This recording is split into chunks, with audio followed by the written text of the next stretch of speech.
Ever notice how you can make a decision, feel good about it, and then a few minutes later, you're replaying it in your head, wondering if you did the wrong thing? Maybe you change your words mid-conversation. You triple check emails. You ask for reassurance. But even when you get it, you still doubt yourself? That's not overthinking. That's a confidence leak. And if you've been living out of alignment for a while, it's not your fault. Your self-trust just got quieter. Hey, I'm Amber, and this is Talent Refinement, a space for people who want to grow at their own pace and in their own way. In this video, I'll show you how to quiet that inner critic, rebuild self-trust, and stop second-guessing yourself, even in moments that usually make you spiral. Stick around until the end because I'll share one small action that rebuilds confidence faster than any pep talk ever could. All right, so grab your journal. I have mine, or a notebook.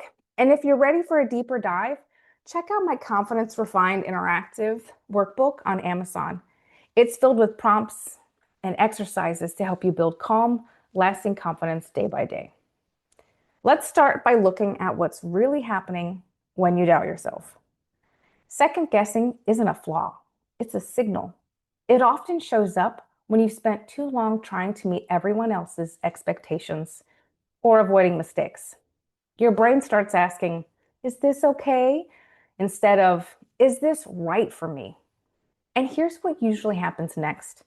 And see if this sounds familiar. You make a decision. You feel okay about it for a few minutes. Then that little voice creeps in and says, are you sure? So you replay it, you rewrite it, you rethink it. And the more you think, the more disconnected you feel from your original choice. That's not a lack of confidence. That's your brain trying to keep you safe by preparing for every possible outcome. The problem is, it never gives you permission to move forward. That's why breaking the cycle matters. And here's the thing most people don't realize. Your brain isn't trying to annoy you. It's trying to predict the future.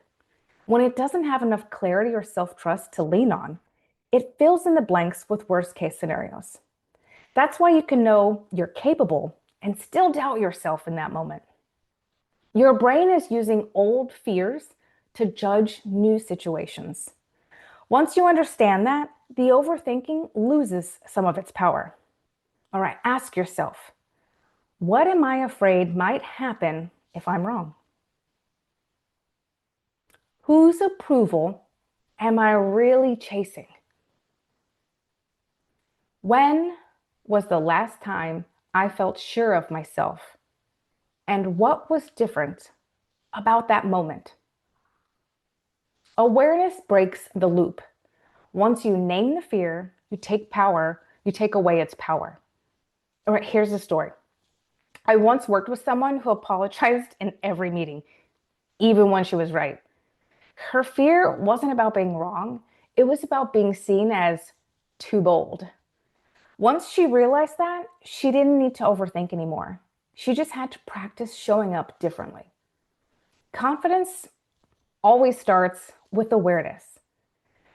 Now let's talk about that voice in your head, the one that questions everything. It isn't your enemy.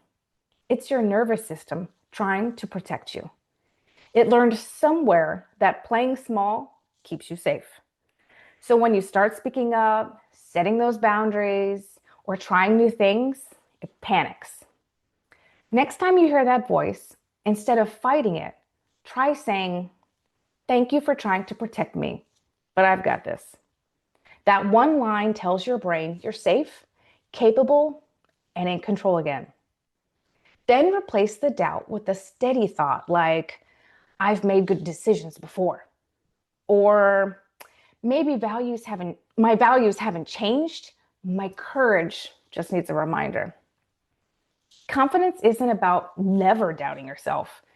It's about moving forward even when doubt shows up. I used to second guess myself all the time when I first started coaching. I'd record a video or a conversation, then I would listen or watch it 10 times, analyzing every word that I said.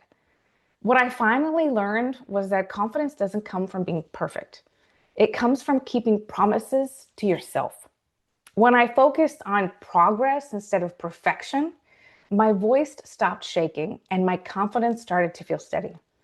And I'll tell you something else that I learned the hard way.